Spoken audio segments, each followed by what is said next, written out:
This meeting is being recorded. All right, good evening, everybody. My name is Christina, and I'm right here. My name is Christina, and I am welcoming you guys from Atlantic Institute.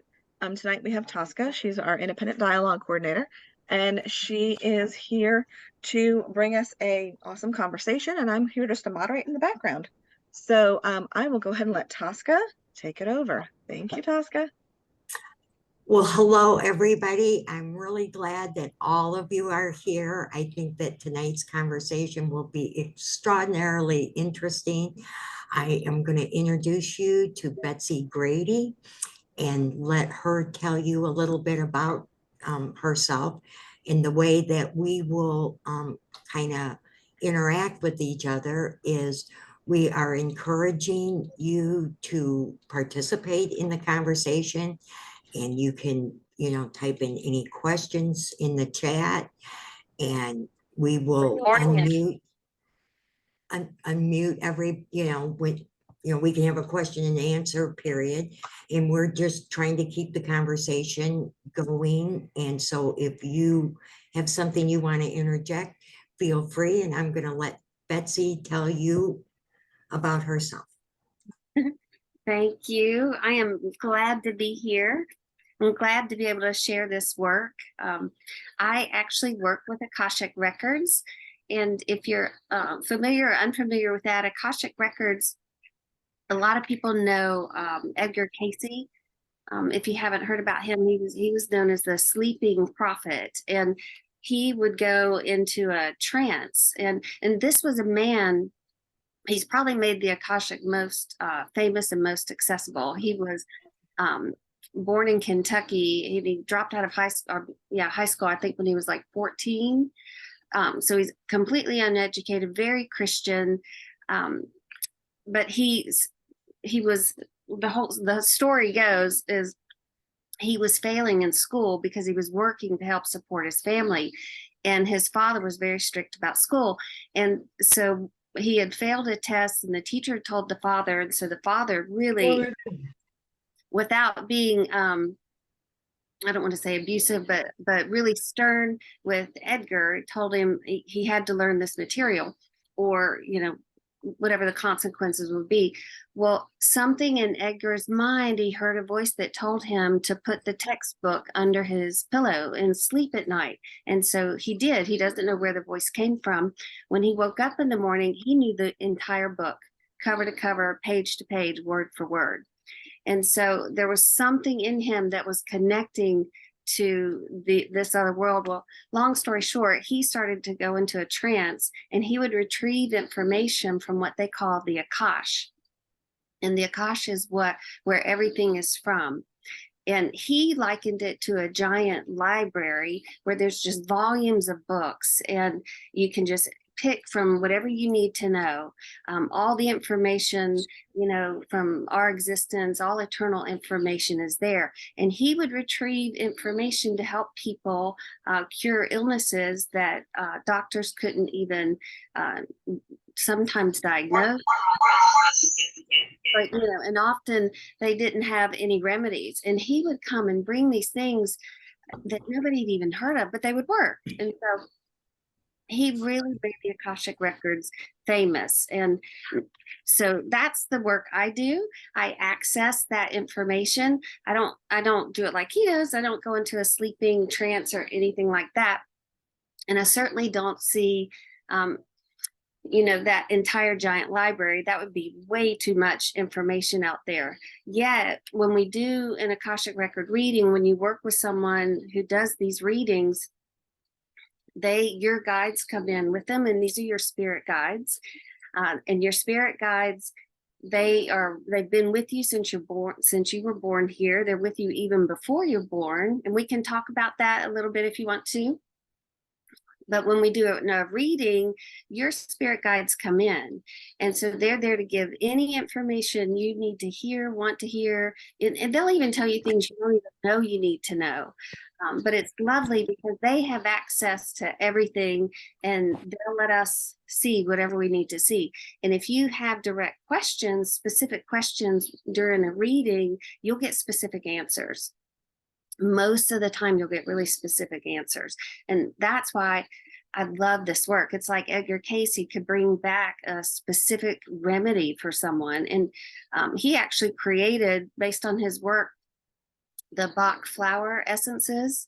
I don't know if y'all ever heard of Rescue Remedy or Bach flower, but it's a beautiful line of natural products that works to treat your emotional nature. So like there's some, if you need confidence, there's one you can take for that, or if you're cranky, there's one you can take for that. They're really lovely, but I would encourage you to check them out and get to know a little bit of his work. So with the Akashic, if you ever work with someone who reads that does an Akashic record reading, they're always going to start with a prayer, and called the prayer is what we say opens your records, your Akashic records.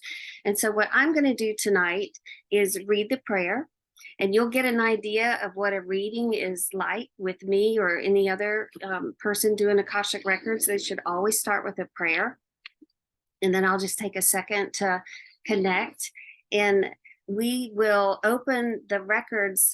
Like I won't see every single individual here to open, but we will open this as a group. And so that will bring all of the guides in, all of your guides really, wherever you are in the world, have brought you here. They've co-created this whole meeting, gathering with us tonight. And so we'll open those records. We will see what the general message might be in the beginning from them, what they want everybody to know. And then we can just ask questions, ask whatever you want to know. Nothing is off limits. You realize your guides are going to be here. So yeah, we can explore anything about this unseen world that you want to explore. So, and I've been doing this a little bit about myself, doing this professionally. I think I'm going on 8 years total, where this is all I've done exclusively, and it's all I do full time, and I absolutely love it. It's one of the most rewarding things. And if you would have told me growing up that I would be doing this for a living, I would have laughed. I went that corporate route, went to college, and worked my way up corporate, and I've had really fun jobs. I worked for Bath and Body Works when they only had 20 stores. That's what I was doing in Brandon, Christine. I was opening that store for them. I was the district manager there, and then ended up in California and worked for Hello Kitty Sanrio. And so most people know Hello Kitty. Yes, very cool. Yeah, that was a lot of fun too. And, when I left that job, I was the national sales manager. So I had retail experience, wholesale, manufacturing, marketing, product development. So it's funny that I'm in this business now, but it really served me because I learned a lot. And when I was little, I was very connected. My mom used to joke that I had one foot in this world and one foot in the world that no one else could see. And that was just her only way to explain it. And but my parents were very encouraging, about being able to see what I was seeing. It was no different to me. It was very natural, very normal. And I will tell you, that has stayed with me my whole life. And even today, it's like there's no separation between the spirit world and this natural world for me. I feel that connected all day long, which is really lovely. So hopefully that might have sparked some things you might want to ask about for yourself. But okay. Are you ready to say a prayer? I was just going to tell you some of the things that I have done. Yeah. Like experienced. So I will just share. I'll just share my personal side. Some of the things that I have done in the past, which is why I thought this is an interesting topic, and I'm kind of interested to see how it unfolds. Is I have done ayahuasca. If you've ever heard of, I've done ayahuasca. I have done fire walking. I've done a sweat lodge out in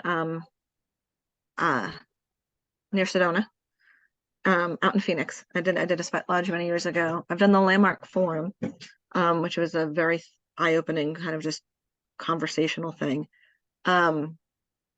I've done RIPS courses. I've done fire walking, sweat lodges, ayahuasca. I've had very interesting Reiki experiences, Mhm. like very, very interesting ones. So I just figured I'd share. So for some of those that are on here that maybe have had done anything similar, like, I just figured I would share that so that you can kind of get what you're speaking to. Yeah. And all of those things, gosh, we evolve through the experiences we have here. And, things like fire walking, gosh, it really teaches you the power of your mind. Yeah, I did that about 8 times, I would say, over a couple of years. Wow. Because I used to mentor teen moms. And so we would do things like that to kind of push them out of their comfort zone and to Right. get them. And I do get there was like some major whoa experiences of how I viewed things Yeah. Yeah. and where it held me back at. Yeah. It helps you just to blow through any blocks and really see how unlimited you are as a human being. Absolutely. And when you do that too, you get out of your own way, it increases your intuitive power. And that's really what this is. This is just our intuitive nature. I'm not any different than anybody else. We're all connected. We all have that ability to dialogue with this unseen world. And I love that we're in a community tonight and we're going to open up this dialogue because that's really what it's all about. It's dialoguing with each other, it's dialoguing with the universe, with your guides, even your loved ones that are in spirit. They are all still there. So I'm going to read the prayer and so you'll get an idea of what a reading's like. And what I would recommend when I read the prayer is just, if you feel comfortable, close your eyes, let yourself relax, and just feel yourself being open to this work, to any information that wants to come through for you. You might even notice that an idea or a thought or a question pops in your mind, and you can consider that to be your guides giving you a little nudge of something maybe to ask about. Okay. The prayer that I use, real quick, is the traditional prayer. There are a couple of people that have broken off from the traditional method of the Akashic Records, but no big deal. I was just going to let you know in case you hear someone else read a different prayer. Okay. I ask God if he will have a shield of love and truth around you permanently, so only God's love and truth will exist between you and me. I allow the masters, teachers, and loved ones of you to channel through me out of whatever realm to say whatever they wish. I ask the permission of the Lords of the Akashic Records so I'm able to look into the records of you and remove whatever information I'm allowed. Just give me 1 second here.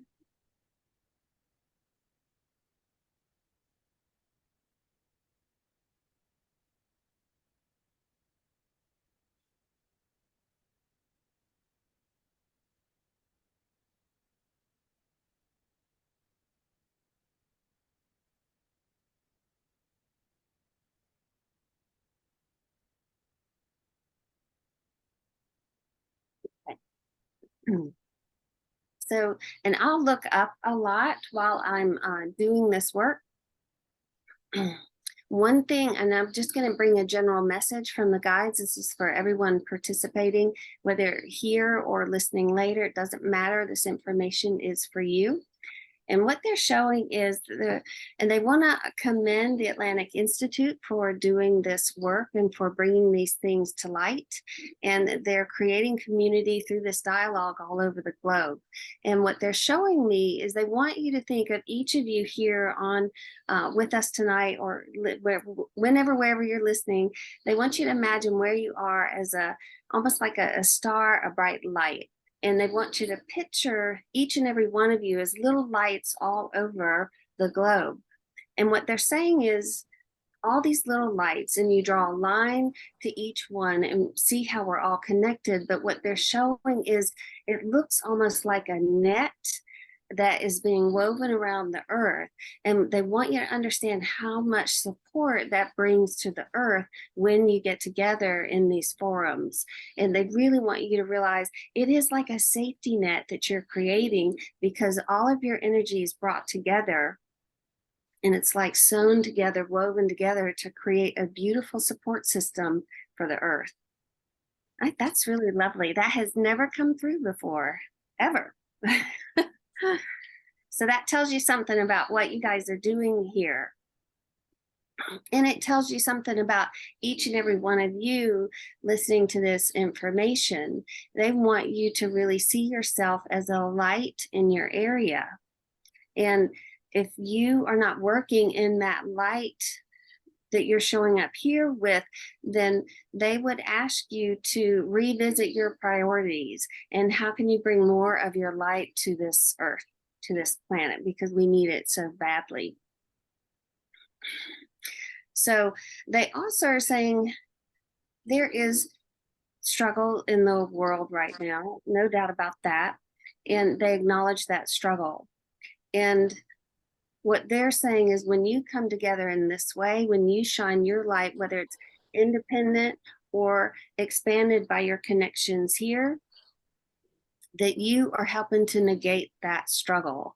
So the hurt, the pain, the trauma, think of it this way, is putting those deposits into the energy of this world. And so when you come together in this fashion and you're shining your light, again, independent in your community or connected in this fashion, you're actually putting light deposits to help negate what's the struggles in the world. So any act of kindness, any positive thought of somebody, any well-wishing, anything that is from that heart up is helpful to the planet, they said, and to you personally, of course. So living from the heart is really, if they could guide anyone here, if you imagine this light that you're showing up with, it's really your heart light. And if you could live from that light, the world could change overnight. That's a pretty powerful message.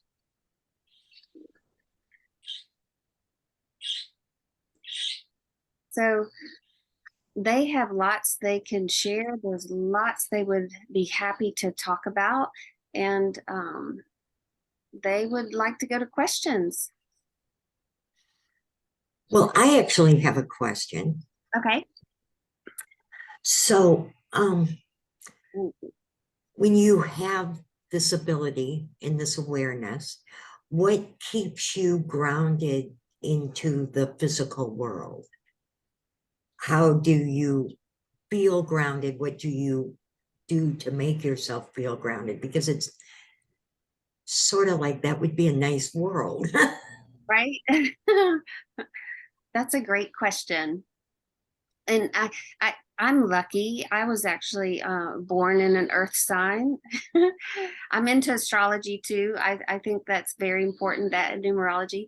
I was born as a Taurus, and I also have a Taurus moon for those of you out there into astrology. So I'm kind of like a double earth. I'm naturally grounded, if that makes sense. Oh, and then my rising sign. So there's 3 defining signs we all have, which is our sun, our moon, and our ascendant.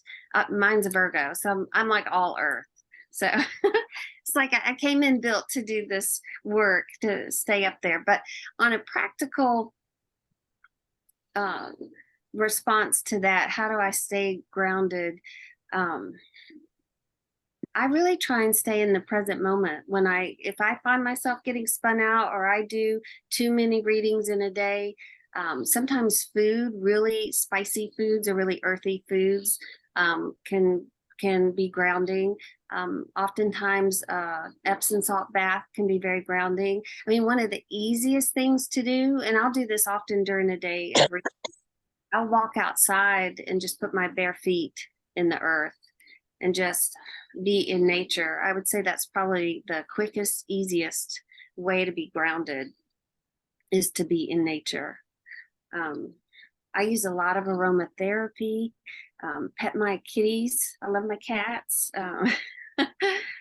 Anything that can bring you into the present moment, where you can just be right where you are, will take you out of any kind of spin or real heady work like that, if that makes sense. Yeah. It And does. there is something to hugging a tree, you know.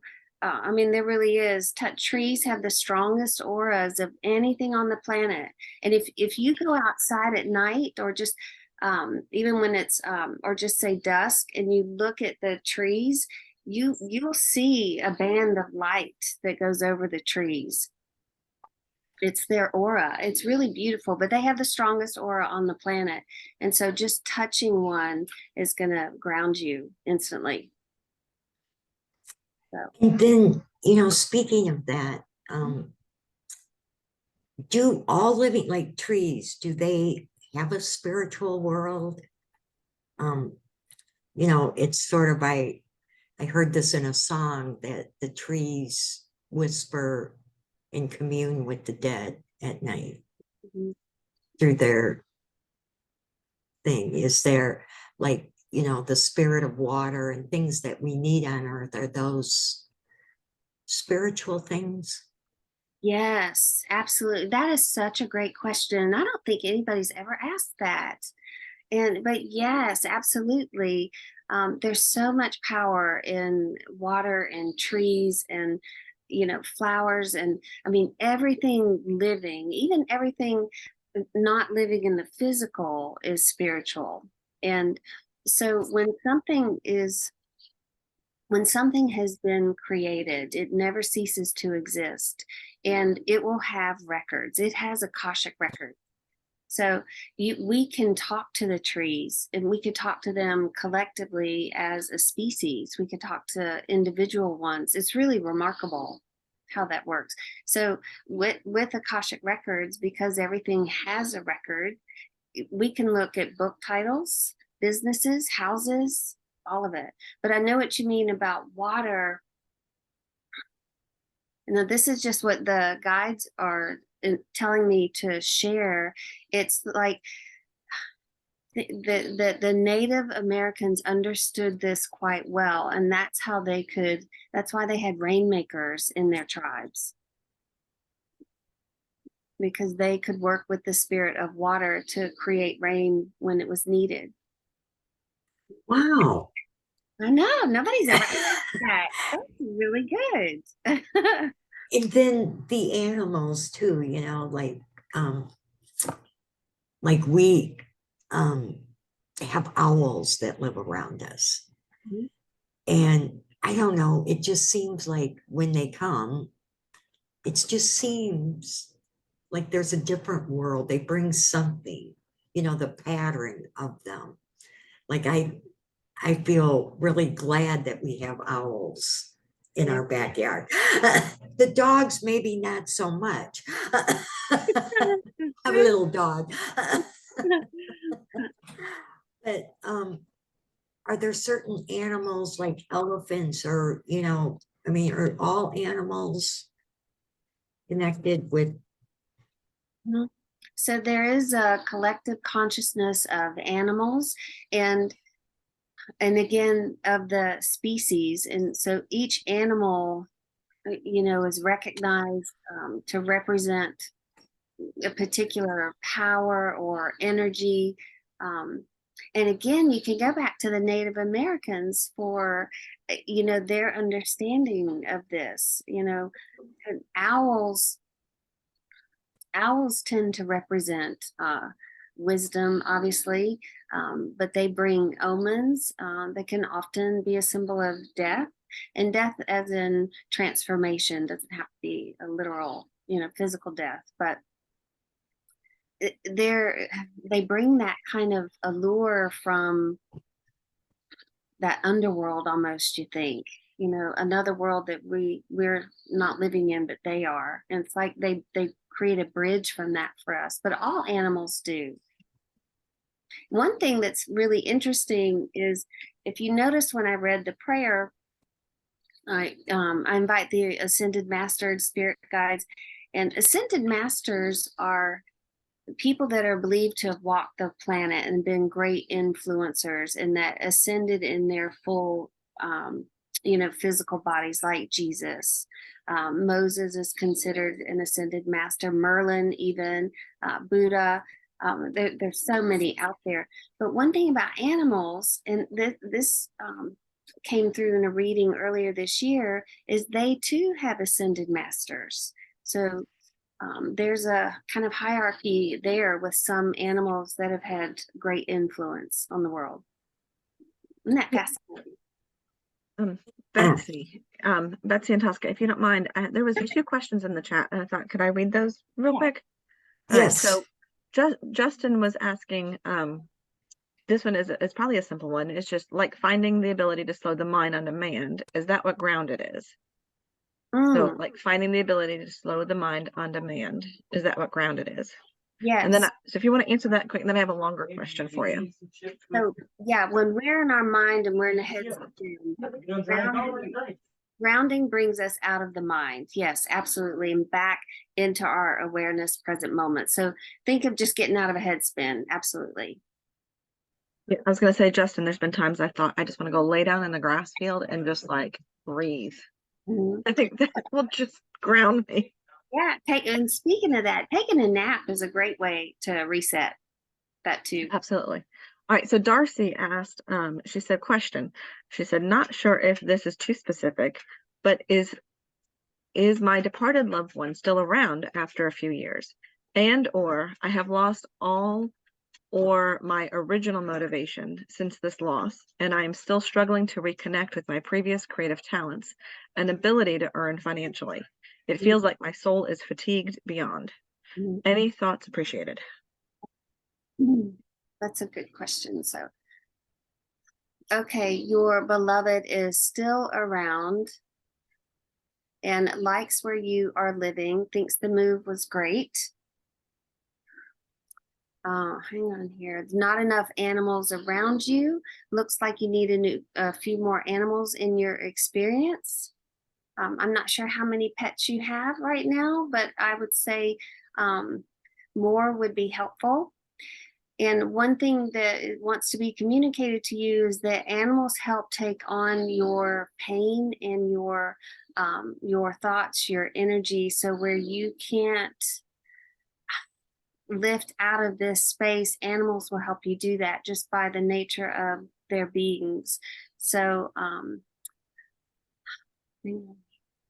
I'm hearing it's going to be a total of 7 years that you will feel like you're walking through mud or not able to see clearly. So I'm not sure how long it's been, but I'm hearing 7 years for some reason before that inspiration is really going to come back. Your loss is, I'm hearing to tell you, going back through many lifetimes, not just this one. That the love that you shared with your beloved is quite strong, has spanned many lifetimes, and anytime there is a parting, you're feeling it from lifetimes over. They want you to know, and that's why it feels so big. But you will come back to your art. There's something here. I don't know if you do calligraphy or painting, or I'm not sure what this is, but it feels like calligraphy, but on a bigger scale. There's just that kind of design. There's words. Looks colorful. So I would say there's a lot of color, moving from black to white to color is what I'm hearing. I don't know if any of that makes sense to you or is helpful, and you can let us know if it is. Give me 1 second.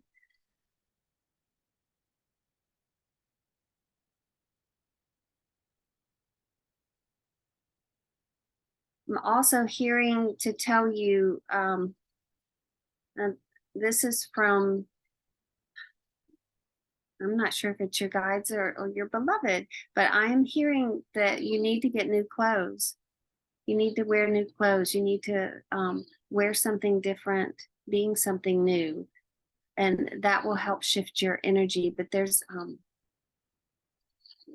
I don't know when's the last time you bought yourself new clothes, but that is a strong recommendation. change your wardrobe.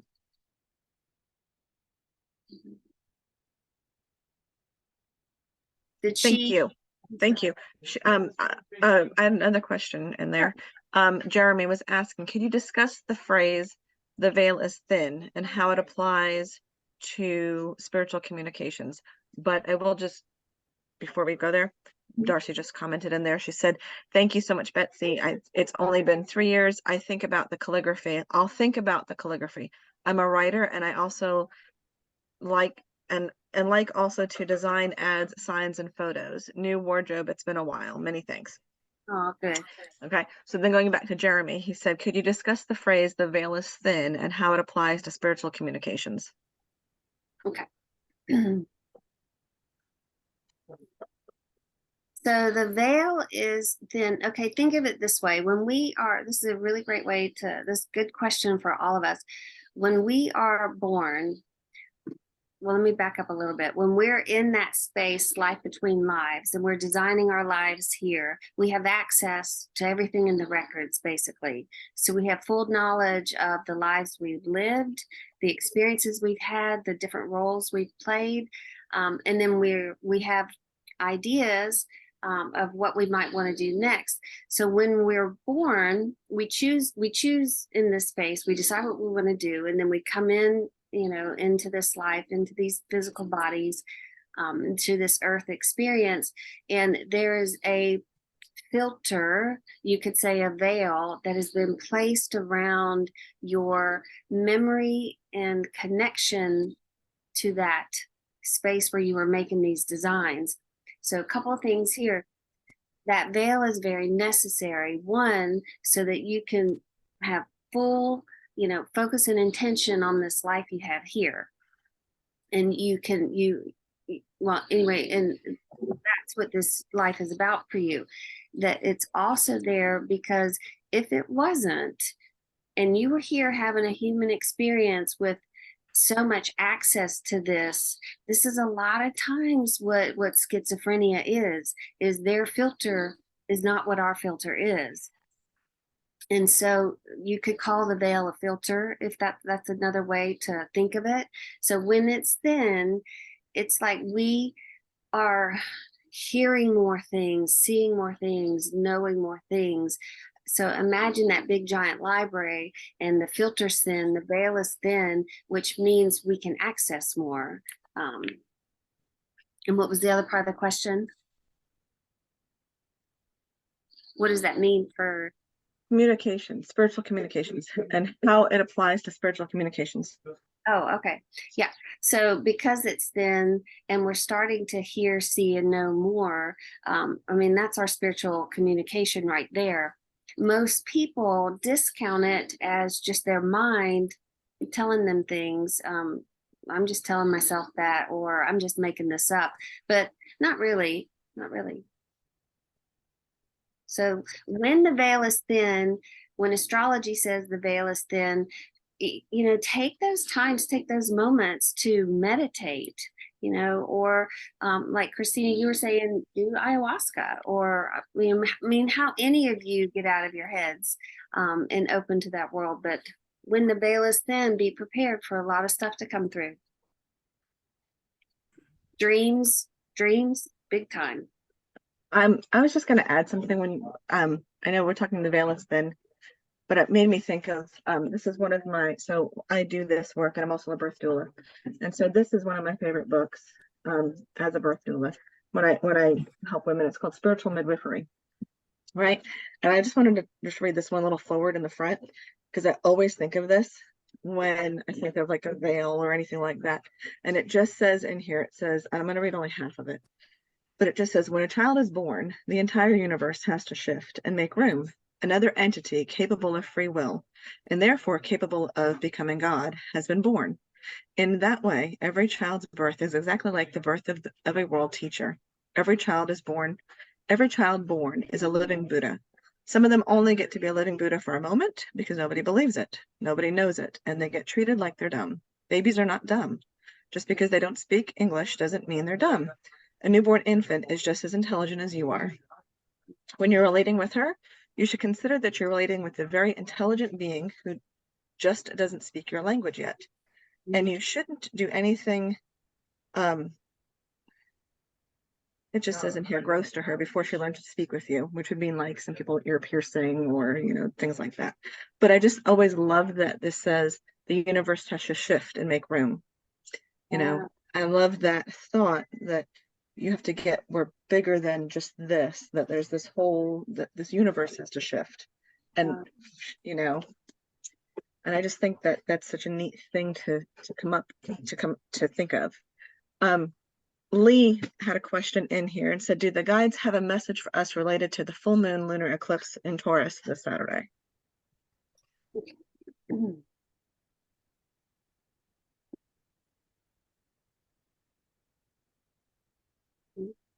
All right.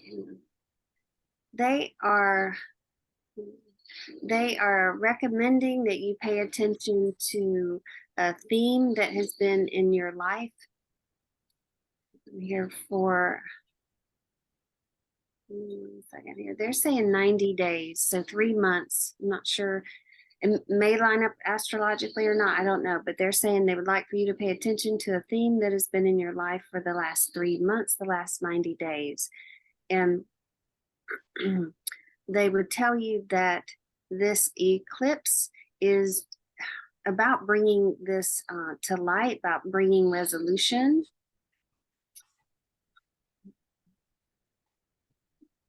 They would encourage you, because it is in Taurus, to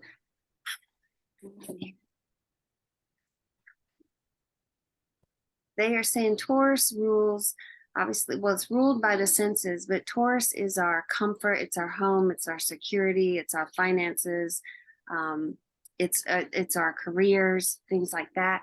And so they would ask you to look at those things, and do any of them need tending? Because if you don't look at it, it will show itself in a way that's unpleasant. But they would ask you to consider any earth and moon rituals that you could do to honor this time. They're saying that one thing with Taurus being the earth, with this being a lunar eclipse, it's also a time of balance. And so they would like for you to look at how can you have more harmony and balance in your life and move in that direction. Is that what you were looking for? I think that sounds good. I mean, I'm not Lee. Yes, Lee says yes, thank you.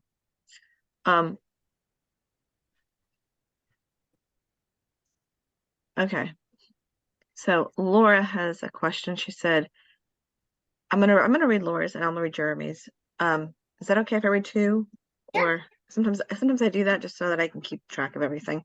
So Laura says, how can someone connect to lost loved ones or find a way to bring someone new into their life when one feels alone? Mm-hmm.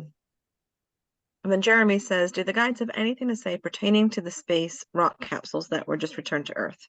Is it just cool rocks, or is there something that will help us, that will help mankind, us humans? LOL. Okay, so Laura. So how can you connect with loved ones that you've lost? And I'm going to assume you mean those in spirit that have departed. And basically, rule of thumb there is if you're thinking about them, they're around and they're trying to get your attention. If they're in your mind, if you hear a song that makes you think of them, they've sent you that song. And so we humans tend to think we have to sit and wait for that communication to come to us, that it's directed from them, but it's not. It's really a two-way street here. You can talk to them just like we're having a dialogue here. You can ask them questions, and they are answering you. The key is to start paying attention. So if something catches your eye, if something makes you stop and think, it's them. If you ask for them to show themselves to you, give you some kind of sign they're around, oftentimes what they're doing, you may not be looking for and you haven't recognized yet. We had a woman, I did a group reading, and she said her father had been gone, I think 3 years, and she's never felt him around. And he said, he told me there's some rug in her house that she keeps tripping over. And she said, yeah, it's in my bedroom. And she goes, I won't walk on it. She goes, I straighten it every morning and I avoid it because I don't know where the wrinkle's coming from. Well, her dad's putting the wrinkle in the floor. He's been trying to trip her and get her attention, but she would have never associated that with him. So don't be surprised how they communicate with you. They'll, number patterns, songs that you'll hear. You might have a conversation with somebody that'll say something your loved one used to say to you. And often, if you even just silently, or even out loud, if you want to ask them a question, hear in your mind, and you're like, oh, that's just what my mom would have said or my dad would have said. But no, you're hearing them in your mind, and you have to trust that. So the biggest thing is trust what you're recognizing, and know you're not making it up. But to connect with them, just start talking to them, talk to them. And even during the holidays coming up, a lot of them really want you to set a place setting for them at the table. They want to be included and invited. I always invite my dad to ride with me in the car on trips. And when I don't, do you know what happens? My passenger seatbelt will start dinging. Like, I didn't invite my dad. He's like, oh, sorry, Dad. Let me get your seatbelt. But they're that active. And how do you bring, I think you said, love into your life or companion? Find a way to bring someone new into their life when one feels alone. Okay. And I'm assuming that's a person, like a physical person, because I was almost going to have Laura read her question just to clarify, but I'm assuming that's a physical person. That's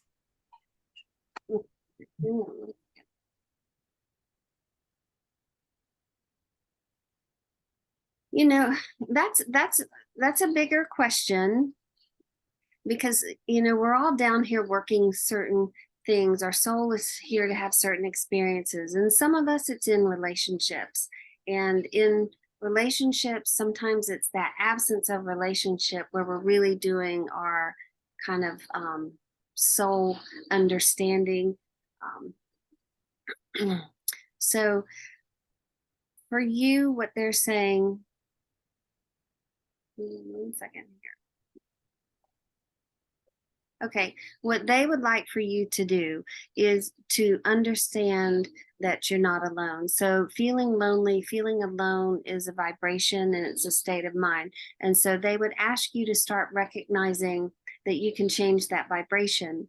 And by connecting with your departed loved ones, by connecting with your spirit guides, in the unseen world first, they're saying this would be a little bit easier for you to do when you start to really believe you have that connection, that you are supported by the unseen world. What happens is it starts to lessen your feeling of aloneness, and you'll start to feel like you're moving through the world, with a different kind of connection. And when you start to eliminate that feeling alone, what's going to happen is the universe starts to give you evidence of what you're feeling, which is less alone, which means more new people. Does that make sense? Mm-hmm. So the answer for you right now would be to really practice and develop your communication with spirit and with your loved ones so that you feel very supported and joined on this journey. And then it will begin to shift in your physical reality with the people as well. They're also saying, if for anybody here, practical things, again, get pets, get plants, things that you can have a relationship with in your home. Okay, and so Jeremy with the rocks. Right. I was just going to say, this is why I've always told my boyfriend he's always going to have dogs around, because I'm guessing that they absorb his pain that he's been through in life. Oh, because they just make him much happier when he can be woof, and then the dog and he's good to go. It's so true. And I'm like, yeah, it does absorb the pain. It does. Animals like dogs and cats, they have such a high vibration. Mm-hmm. And consciousness is so greater than ours, and like they don't have the same filters we do. but their vibration is so high. It's Well, like, as a birth doula, and when I had my son, I had him at home. My dog would not leave my side, and I had to get a neighbor to come get him and take him outside to go potty, and he stood at the door and would not. And so sometimes when I'm at a home birth or something like that, I'm always telling people, what's your animal doing? Is your animal not leaving your side? Because then maybe we're getting closer, because it shifts. They know something's going on, and they're going to come and protect you and guard you. So it does shift. okay, so with the rocks, what I'm hearing to say is that it's really interesting. Yes, there is something about the rocks that is exciting those that are studying it and aware of it. Is it something that's going to be immediately shared with the public or mankind? Does not look so. Unfortunately, it looks like kind of like alien spacecraft and sightings were kept under wraps for so long. These rocks might be kept under wraps, not quite so long, but I would say the information there is not going to be shared in a grand scale. But know that there is something there that would be very helpful. It might be information that though is going to be very protected.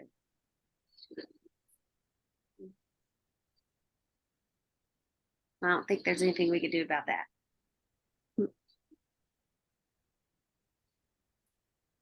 There's Okay. Is there another question? Yes, there is. It came to me, so I wanted to just make sure that it was okay to be read out loud first. So we have Rebecca was saying that she's been seeing so many 4s lately, not sure what my spirit guides or departed loved ones are trying to tell me. So I know you said something like numbers. Yeah. Well, 4s, oh gosh, that is so funny. I had a reading today and 4s was prominent in that reading. All right, so let's see if 4s mean something for you. Does the month of April mean something real quick? Is that an anniversary or anything?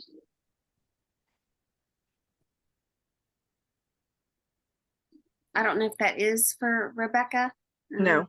Nope. She said no. Oh yeah, now she's replying to everyone. Okay. Okay. So, well, actually, they're saying 4s. They're so glad you brought that question up because it's important for all of us here. So 4s, when we have things in 4s, there's real power. There's that balance and harmony. It's like you have 4 sides to a square. A square is the foundation that we build upon. And so you need 4 to build, but they're saying there's 4 elements, 4 corners of the earth, 4 directions, 4 seasons. And so it really represents the balances and cycles and just harmony in life.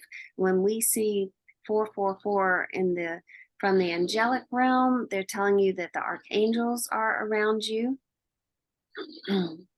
So for you, they're saying the 4 for you specifically, Rebecca, is it's time for you to build something. It's a foundation for you. So I don't know if that's a physical structure or a new venture, but you're meant to build something is what they're saying. All right. Barbara is asking, do we only have lifetimes on this planet or have we lived in other worlds? Oh, we've lived in other worlds. Absolutely. And we've lived, so I would say believe in everything. Don't rule anything out. There are other worlds, other dimensions, other realities. Absolutely. We've had multiple experiences. And, a lot of people, I get this all the time. Is this my last time here on earth? Because I don't want to come back. And I'm like, oh, no, you're going to want to come back. You're going to want to come back. You may choose to go live in Jupiter for your next lifetime, but you're going to come back. And so, yeah, absolutely. If you have dreams or you have a fascination, say, about Atlantis or Lemuria, you're probably there. So be open to that. And yes, absolutely. Great question. Rebecca said, thank you, by the way. Building keeps coming up. I guess I need to listen. LOL. So, and I just sometimes it's like sometimes, like you were saying before, building could be in many different ways, because like sometimes people have their ways of being die, Yeah. like there's not like an actual physical death, but there is a death to their ways of being or the things that they've carried with them. Okay. So you need to listen to what are you supposed to build, Rebecca? Let us know.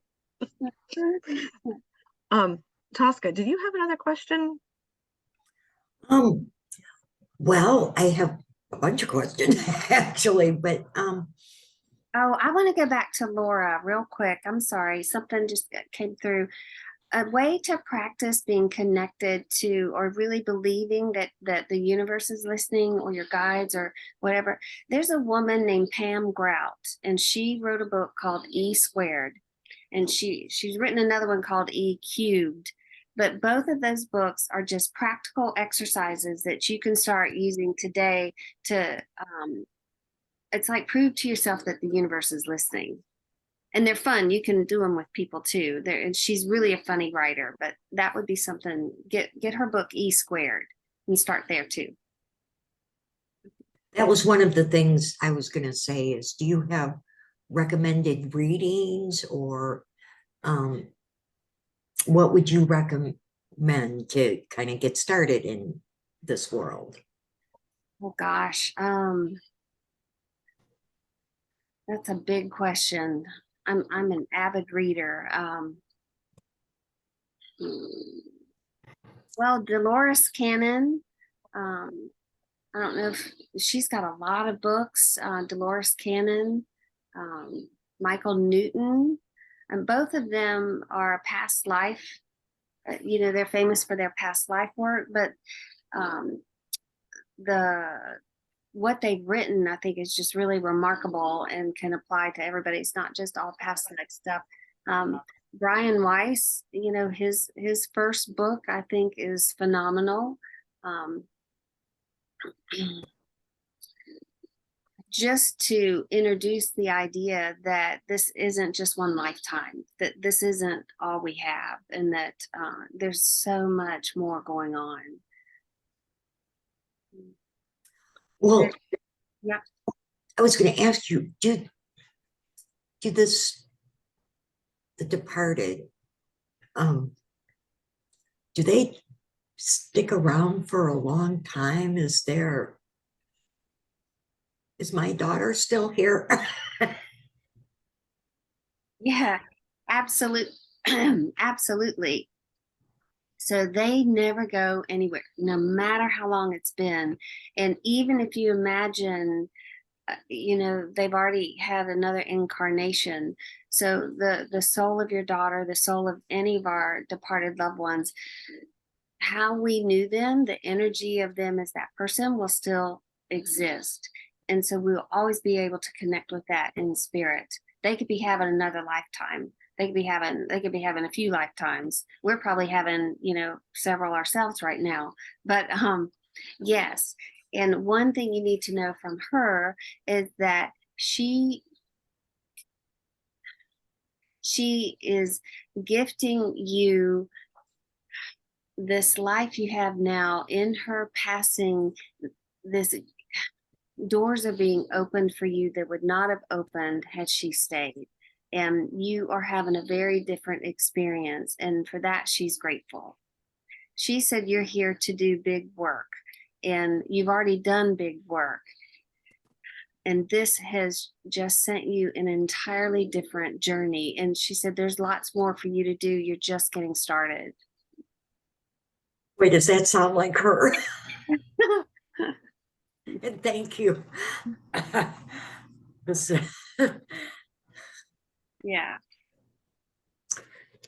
All right. So yeah. Go ahead. I have this question too. When you enter the spirit world, could you describe the peace that you feel? Or is it peaceful? Is it calm? I've seen a lot of different things, and a lot of people have a lot of different experiences. So sometimes what's on their mind before they go, like in sudden accidents, like car accidents or something, where it was not expected. A lot of times there's shock and where am I, what's happening, and I'm trying to get back to the body, and it takes some time to realize what's going on, and they can be really anxious because they want to be in their bodies. They don't want that separation. Sometimes it is just a matter of sitting up and walking off and leaving the body and being open to whoever who's receiving you. There is a lot of people do see that bright light. A lot of people see a divine being. A lot of people report seeing Jesus. Most everybody will be greeted by someone very close to them, very familiar to them. They're always waiting, sometimes in a whole group, sometimes it's one person. The unanimous thing, I would say, once they get over that shock of being there, is a bliss that we would never know until we're there. How peaceful, how beautiful, how loving, how clear, everything we can imagine it would be there. And it is, so many of them describe it like a celebration, a party, a coming home. There's dancing. It's all different, but I would say it's all very beautiful. How do we know they're okay? It's impossible for them not to be. Okay, that's good. So like Drea that. was asking, how do you communicate, or how do you open that line of communication with your guides?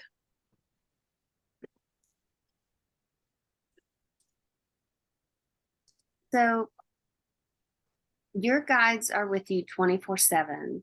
And one of their favorite ways is to connect is through dreams. If you're a dreamer, they're definitely sending you a message through dreams. If you're not a dreamer, before you go to bed, just start saying, ask to remember dreams. Might take 3 to 5 days before you get a dream, but work with it, because once that opens, that's a really big way to come through. You can, if you're just starting to work with your spirit guides, you can say something in the morning. You might say, okay, if I'm on the right path, or if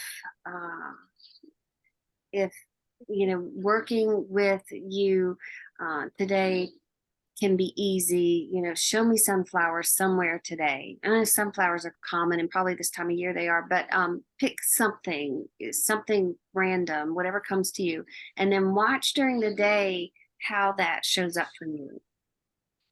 You might go in, you might get behind a car that's got a sticker of a sunflower on it, or somebody calls you on Zoom and they're wearing a sunflower shirt, or somebody sends you a photograph of them. But it is unlimited how they will get things to you and communicate with you. But start asking them for specifics. It's not like you're testing them, and don't worry if it feels like you are. You'll get over that. But ask them, show me this, show me this, show me this. And again, it may take a day, may take 3 days, but it's going to start showing up. And when you realize they are listening, they are answering, it just gets easier and easier and easier. Can I ask something in that? I remember when I was working a lot with a Reiki woman, that she was very connected to the Native American. She was taught her Reiki from the Native American tribes. Yeah. So her thing, I remember her telling me, was that your theta waves are what you use for like that is stronger than verbal. And so I was wondering if you could expound on that a little bit.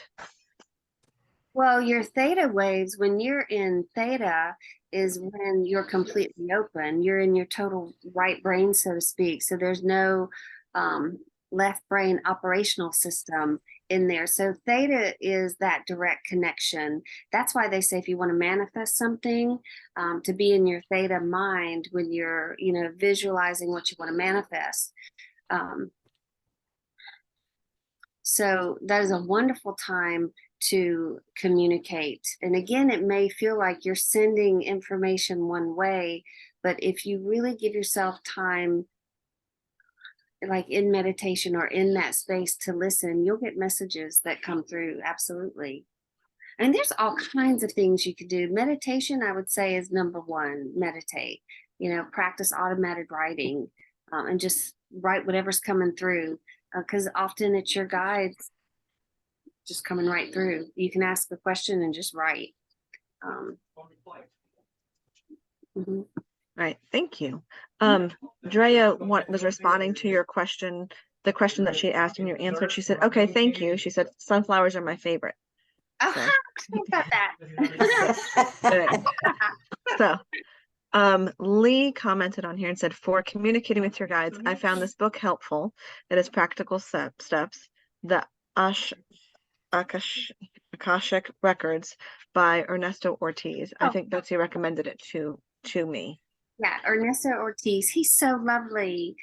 And he teaches you, his book teaches you how to work with the Akashic Records for yourself on a daily basis. Yeah. Thank you, Lee. Yes, thank you. Okay. Any other questions, Tosca? Because it's 9:08. It's 9:08 here. We usually try to leave this stuff to an hour. Let me just go ahead before you, Tosca, goes. I have you. Barbara is saying, my family members and I are not at all close. They rarely communicate or care to know me. Can you explain this?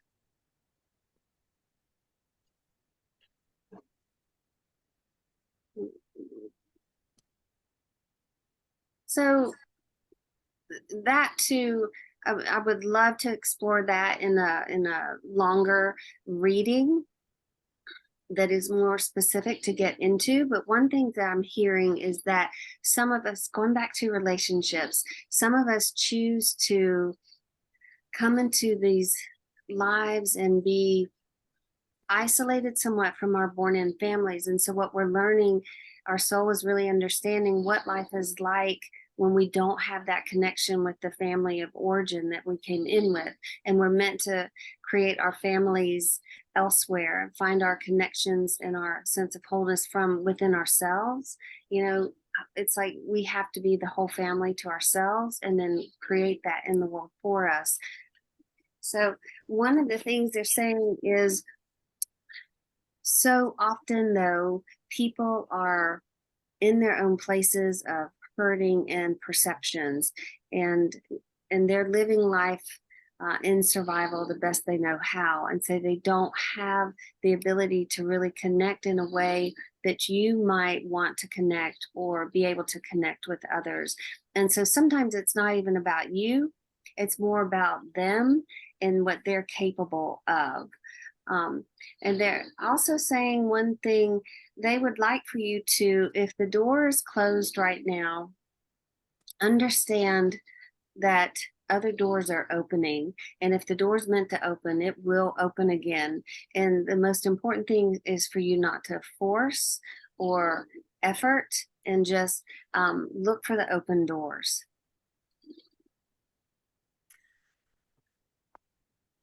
Well, Go ahead, Tosca. okay, what I also, so you do these individual readings and you do group readings, and would you like to tell us how to get in touch with you and what you do and how people can? Yeah, thank you for asking. I have a website. It's just my name. That's Betsy Grady, and there you can book appointments for one-on-one sessions at any length of time. If you want to do, like, I do group readings like this. I do starting in November. It's going to be Wednesday nights at 7 Eastern on Facebook. But then I also, sometimes people just have a group of friends they want to all do a reading. So and you would just contact me through the website. That's the easiest, or on Instagram, Facebook, any of that. So just so I can type that in there, it was what was it again? My name, Betsy, Betsey, and then Grady, Grady. All right, .com. Thank you. Okay. All right. By the way, Barbara replied to your Well, she said, yes, very accurate in what I believe. Oh, good, good. Yes. All right, so I know we like to try to keep stuff to an hour. It is about 9:12. Tosca, do you have anybody have one last question? Rebecca said, highly recommend a private reading. It's fantastic. Tabitha said, great session. Thank you, Betsy and Tosca. Super thought-provoking. Laura said, thanks. All right, before I don't want to keep writing. Tosca, did you have one last question? Just that your website is Betsy Grady, Right. correct? Yes. And then your email is betsy@betsygrady.com. Yeah. Yeah, thank you. Okay, because I registered you. All right. And I just want to say it just has been delightful. I so appreciate this. I appreciate everybody coming. It has been interesting. I hope that we can do this again. And Yeah. it's been very, very enlightening. And thank you so much. Well, I want to thank everyone for wonderful questions, for you hosting me here. And I love sharing this work, and I love the questions that come through, and all of us that are gathered together. Each session like this is so unique and lovely. Yeah, and we do make the world a better place. Yeah. So important. Absolutely. So thank you so very much, Betsy. We appreciate it. If you guys would like to, I'm going to go ahead and stop recording.